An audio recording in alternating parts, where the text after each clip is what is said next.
Let's start with the Albanese Labor government, though, and just how worried we should all be. They've increased taxes on superannuation, as you know, even though they promised not to do so. They promised to cut electricity prices by $275 a year, but they're going up by double that. They said they'd help out on the cost of living, but it just keeps getting worse. They promised better wages, but real wages are going backwards at record rates. They've capped gas and coal prices, admitted there's an energy crisis, but their only answer is to double down on the renewables evangelism that's created the crisis.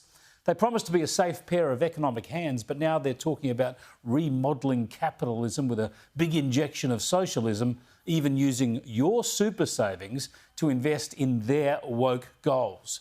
Bottom line, we need to be very worried indeed.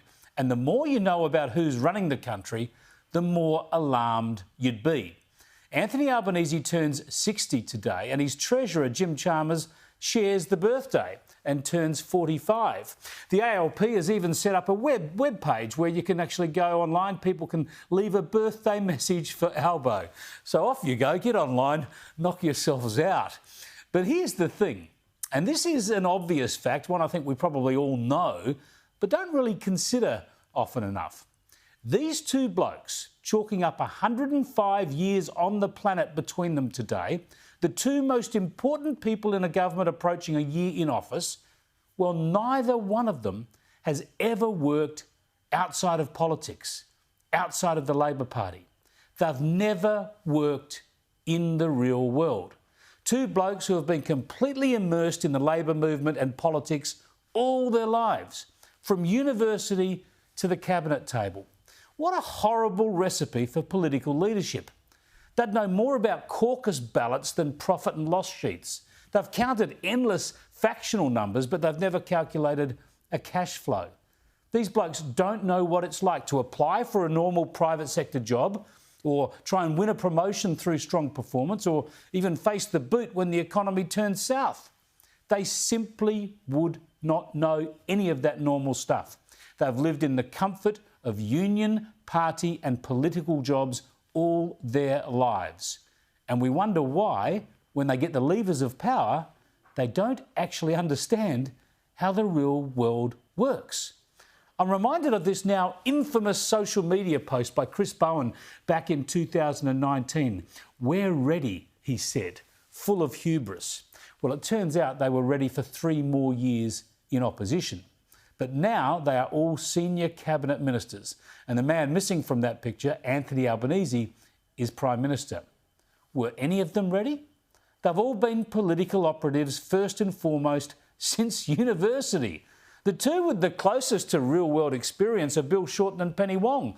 And that's pretty tenuous, just because they worked as lawyers in Labor law firms for a little while before they went full-time into unions and politics.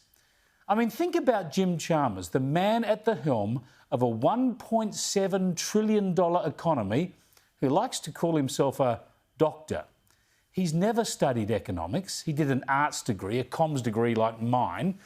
And as we heard last night, he got his PhD writing a hagiography about Paul Keating. I mean, really, 100,000 pointless words about Keating, not about his time as Treasurer anyway, when he delivered landmark economic reforms, but his time as Prime Minister. Chalmers calls Keating the brawler statesman and shares such banal observations such as him being a conviction politician, his public persona, speech and media style and salesmanship, all reflecting his approach to leadership. Apparently, Keating was a born political salesman who could fight with a passionate commitment to a proposal for reform and act as a convincing advocate. I mean, really, this is the work of the Dr. Chalmers who told you he wouldn't touch your super and now is doubling taxes on some accounts, said he'd lower your power prices, increase your wages and cut your cost of living, but he's doing the opposite. Now he says he wants to transform capitalism and he wants to use your super savings to do it. Don't you think these people will have been better off if they had real jobs as young men and women? Don't you think they might have learned a bit more, perhaps studying economics instead of politics, working in the private sector rather than attacking it with the unions? Or learning the value of a dollar rather than plotting ways to tax dollars from other people? Doing some real work or some useful study instead of writing an ode to Paul Keating? Yeah, when you look at the histories and lack of experience of the people in charge, everything we are seeing makes sense.